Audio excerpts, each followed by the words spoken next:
Hey everybody. Hey. Happy New Year again. I'm probably going to say Happy New Year every day of January just because I'm so excited for 2023 to be over. This is a new year. Last year I lost my sister unexpectedly, and a lot of us lost somebody, and so it's still very, very fresh.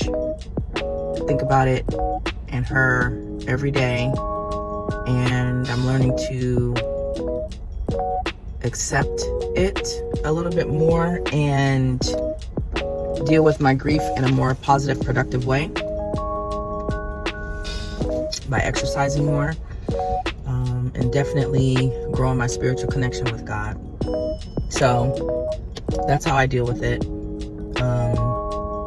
Even though daylight savings is gone, it's now getting darker later. Before it was around 4:45. Now it's after 5 o'clock that it's starting to get darker. So for me, that's a huge thing, and that's a blessing, and it has definitely helped with my overall mood. So I thank God for that. I was able to finally get my dental appointment today as well. The reason I chose this dentist was because they had a good reputation online, and also they stated that they can get me a dental cleaning quicker than other dental offices were offering. So I was excited about that. And then when I get there, instead they wanted to focus on the problem areas versus the dental cleaning, which frustrated me. And so 6 months later, I'm literally just now getting my dental cleaning done. And so I'm frustrated, but I'm also happy because not only was I able to get my teeth cleaned, the gentleman that works at the front desk who gave me a sassy attitude, and I don't mean to be disrespectful when I say sassy because this man is definitely part of that community. It's apparent. Can't nobody tell me otherwise.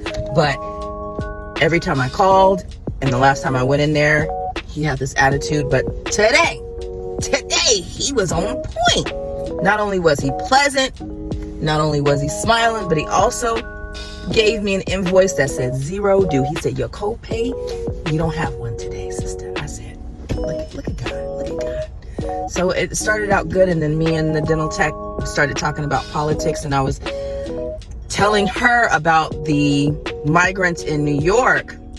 2,000 of them were moved from a shelter to this high school, and the morning of that the kids were supposed to report, they told the kids, go home, you're going to do learning virtually because we have to move these 2,000 migrants into your establishment where you get your education.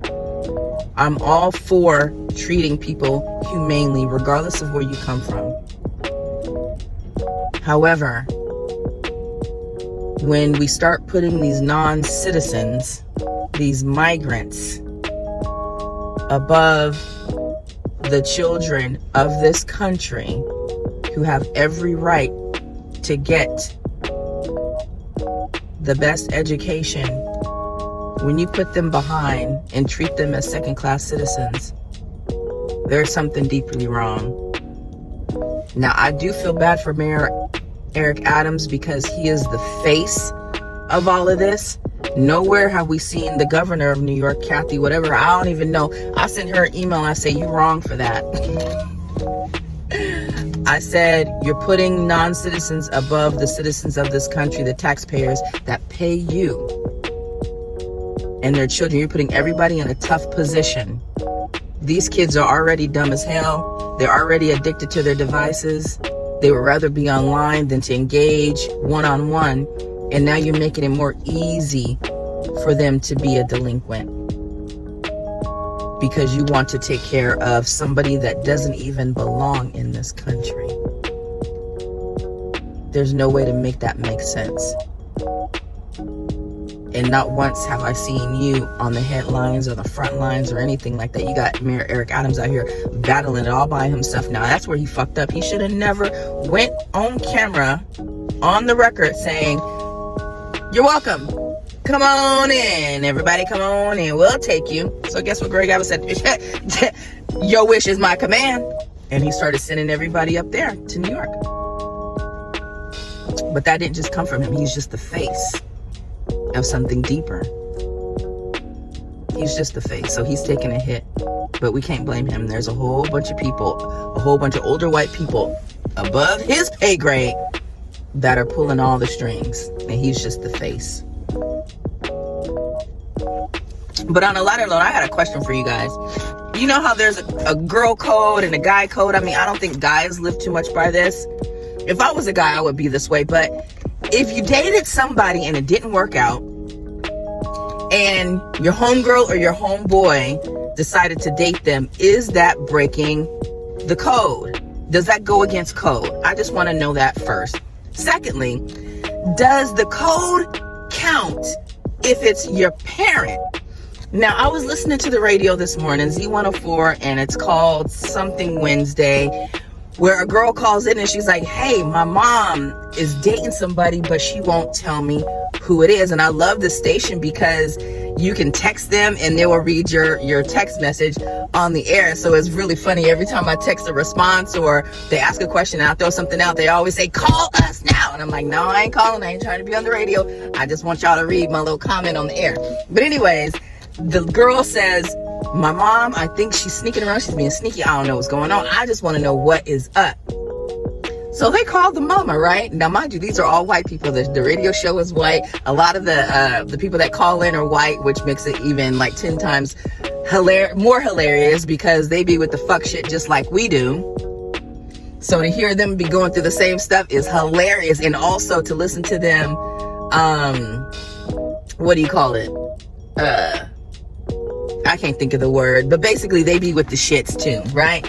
So they call the mom, you know, kind of like a disguise to get her to tell what she's been up to. You know, they pretend that they're from an insurance company or a hotel, or who do you want to send these roses to? Maybe it's War of the Roses. I don't know. And so the mom gets on the line. She's a white lady, older, very sweet. Oh, well, maybe we could send them to a friend of mine. His name is Josh. And they're like, okay, well, we'll send those to Josh. Yeah, may I just ask, what is the relation to Josh? Well, he's a family friend. He's a family friend. Oh, a family friend. Oh, okay, yeah, we're going to have this dinner party. And, we'll go ahead and, it's Josh.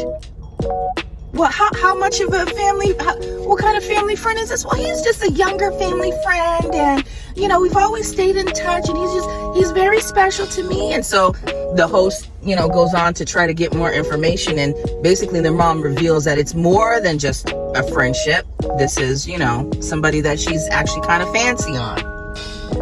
So they hang up with her, the daughter calls in, and the daughter's like, oh my God. Josh is still semi in touch with the family here and there, but Josh is somebody that I dated a few years ago, and it didn't work out. I'm no longer hung up on him. I don't want him back, anything like that, but that's just interesting that that's who my mom is gonna bring to this dinner party. And so they hang up with the daughter and was like, well, hey, your mama's out there. She's getting her groove back,